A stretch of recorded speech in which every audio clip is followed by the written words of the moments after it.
And this morning, as I intimated earlier, we are looking at criminal liability in Jamaica, especially criminal liability of children in particular. And this comes out of a case that has become quite a talking point and one that sparked public outrage, where we learned recently that a boy about 11 years of age had sexually assaulted a young girl who was believed to be much younger than himself. And so this morning, inside of the feature Constitutionally Speaking, we want to look at that. What is a crime, for instance? As a matter of fact, that might be the first question that I pose to our guest, the Deputy Public Defender, Mr. Herbert McKenzie, who is on this morning with a ton of knowledge and wisdom to share with us all. Good morning, Mr. Mack. Hi, good morning, sir. How are you? I'm doing well. How about yourself? I'm not too bad. In your lead, you spoke about the public outrage. I can't help adding that I heard one person saying that the little boy should be hanged. It's surprising. Yes, I didn't see that myself, but I know that a lot of persons were irate. Out of that situation. So we want to start off maybe by looking at what is a crime, really. All right. Crime in law is one of those terms that defies any form of universally accepted definition. In fact, of all the legal terminologies that anyone will come upon, crime is the one that is most elusive. A normal dictionary would give you a meaning. A law dictionary will give you a meaning. A clergyman will give you a meaning. A police officer will give you a meaning. A prosecuting lawyer will give you a meaning. And a defense attorney, criminal defense attorney, will give you a meaning. None of the meanings will be identical or universally acceptable. However, there is going to be a core line running through them. Now, despite the elusiveness of a decision, crime, there are certain characteristics. And that is why, even though many people might not discern exactly what a crime is, a lawyer, by just looking at the conduct, can tell you whether or not a crime exists. And here are four of the basic characteristics. It is a public wrong, 1. 2, it's a moral wrong. 3, there's a characteristic about it which causes or which attaches itself to the process which ensues after the conduct, which is supposed to be a crime. And 4thly, this characteristic is that the result of the proceedings which ensue after the conduct is one which is punishment being meted out to the offender. Those are 4 general characteristics about what constitutes a crime. The public wrong, it's generally that the conduct have particular harmful effects to the public, and it do more than just interfere with the private rights of the individual. As a moral wrong, it essentially goes against the grain and the morals of any one society. And the ensuing legal process feature after the conduct is the proceedings that seeks to give some form of redress in some way. And this form of redress that it gives helps to define whether or not the conduct is a crime. So, for example, after arrest or quarreling of the person alleged to committed the offense, it's usually followed by a charge and then ultimately a process of imposition of sanction by the state. And bring me to the 4th characteristic, is that sanction is usually a form of punishment, real punishment. So those are the characteristics of any conduct which is alleged to be a crime. And all the definitions you will hear have those in it to various and different degrees. Now, every crime, whatever definition a person accepts, has 4 elements. there's the first element of the guilty mind. In legalese, it's referred to as the mens rea. And then there's the act or the other aspect of the conduct excluding the guilty mind. Lawyers call that the actus reus.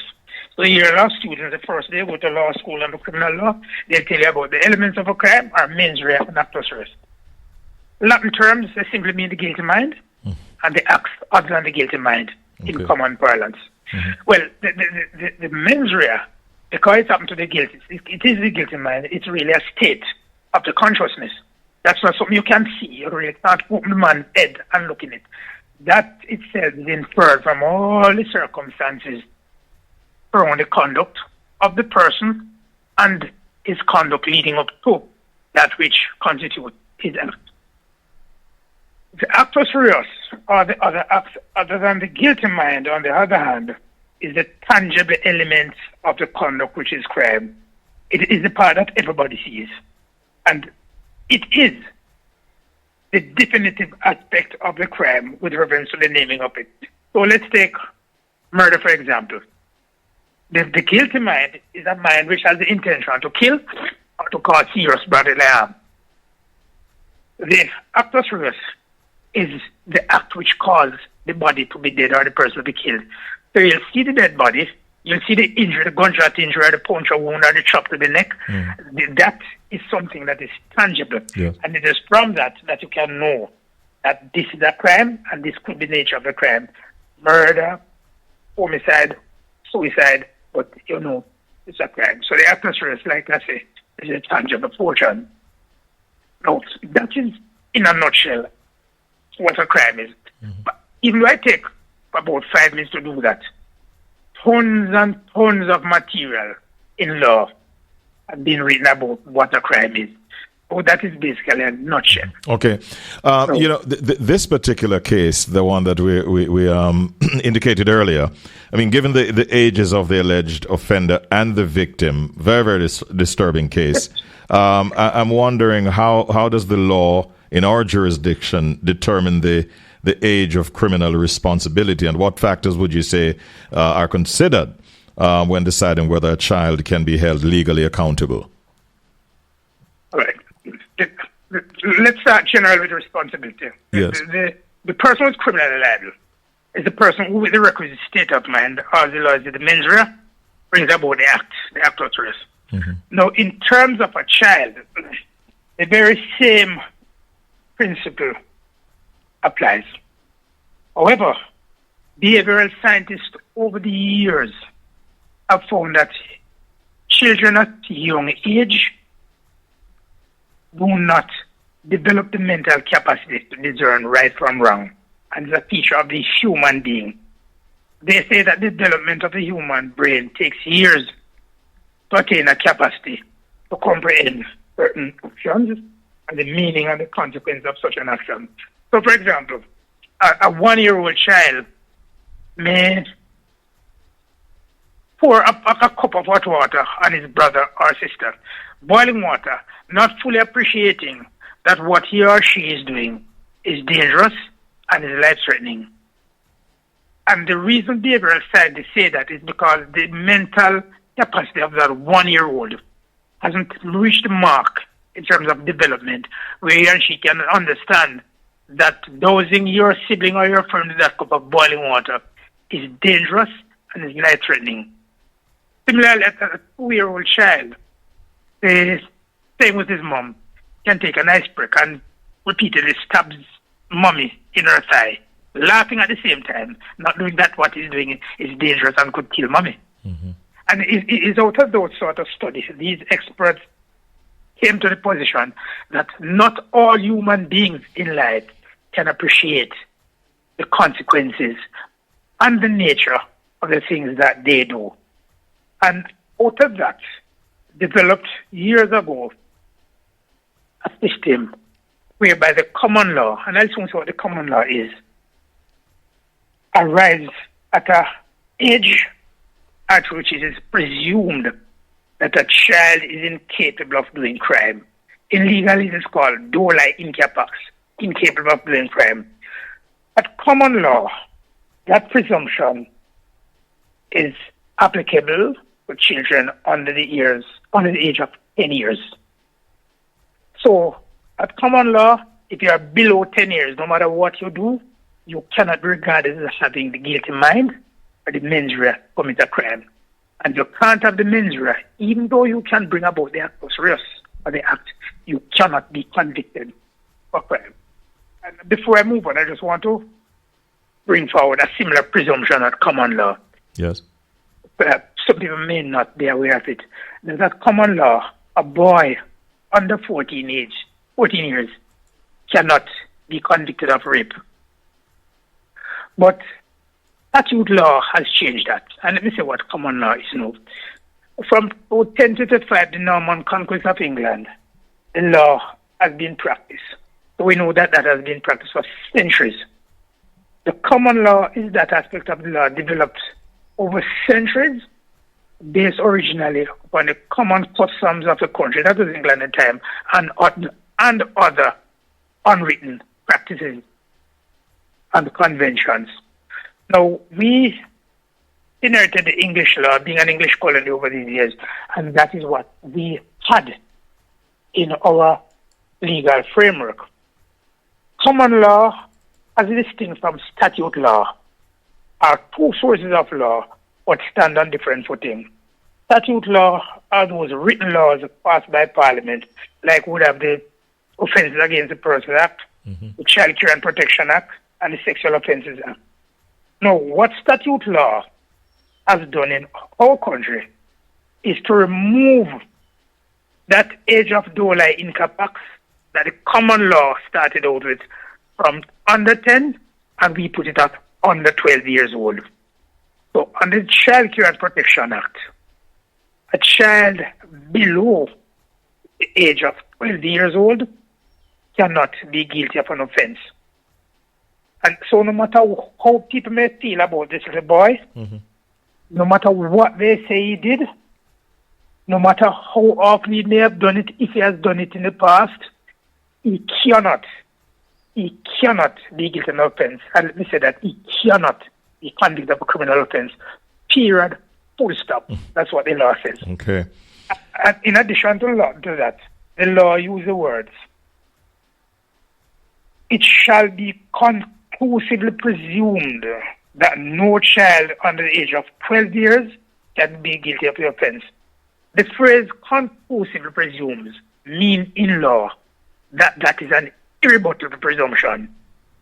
So if you caught him red-handed, even if the parents have spoken to him about it, if they have shown him videos that this is wrong, no matter what you think, no matter what has happened, you cannot rebut the presumption that by being 11, necessarily and 12 years old, no matter what the nature of interaction was between him and that little girl, he cannot be visited with the criminal law.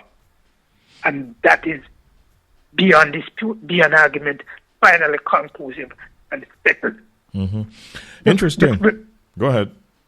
Go ahead, because I wanted to just quickly ask about the kinds of rehabilitative or psychological interventions that are typically pursued for children involved in such serious offenses, for both the public safety and also for the child's development. And that's exactly what I was going on to. Okay. The only recourse is to get social intervention, not just for him, but for the little girl involved. Treatment by behavioral scientists, psychologists, pediatrician, and whoever the other professions are, to show him the wrongness, there's such a word, of his ways, and to bring him into a situation where he appreciates that and does not repeat it. And the same for the little girl too, let she understand what is wrong and that she not be allowed it to happen to her again, and what actions she can take to alert adults around of any such impending nature. But I see time is upon this, but can I just take the opportunity to mention something about this presumption? Yes. I'd mentioned also that the common law presumes that a boy under 14 years old cannot be convicted of rape. We have another statute, it's called the Sexual Offences Act. That's a piece of statute law which abolishes that presumption. So in other words, the common law presumption does not apply in Jamaica. in effect, what it means, a boy under 14 years old can be convicted of rape. So, however, though, it does not mean that if the interaction with this 11-year-old boy and this little girl involved penetration, that boy can be convicted of rape because of the removal of the presumption of the abolition, a presumption of incapacity to have sex. It doesn't. And let me tell you why it doesn't quickly. Because the provision of the Sexual Offences Act that abolishes the presumption of incapacity for rape is subject to the DOLA Incapax provision in the Child Care and Protection Law. In simple terms, what it means is that the Sexual Offences Act provision is governed or subjected to or limited by the Child Care and Protection DOLA Incapax Law. So even if the interaction with the little girl involves vaginal penetration, the fact that he's under 14 will not allow the criminal law to visit him, because once he goes below 12 or is under 12, then the DOLA Incapax law kicks in, and that operates to oust the criminal jurisdiction. We learned a lot. We learned a lot. We learned a lot today, believe me. In fact, we actually looked at this matter not from a legal perspective before, yes, but today you've really, really given us a lot to understand, and we appreciate the time you spent breaking it down in simpler language that we all can understand, Mr. McKenzie.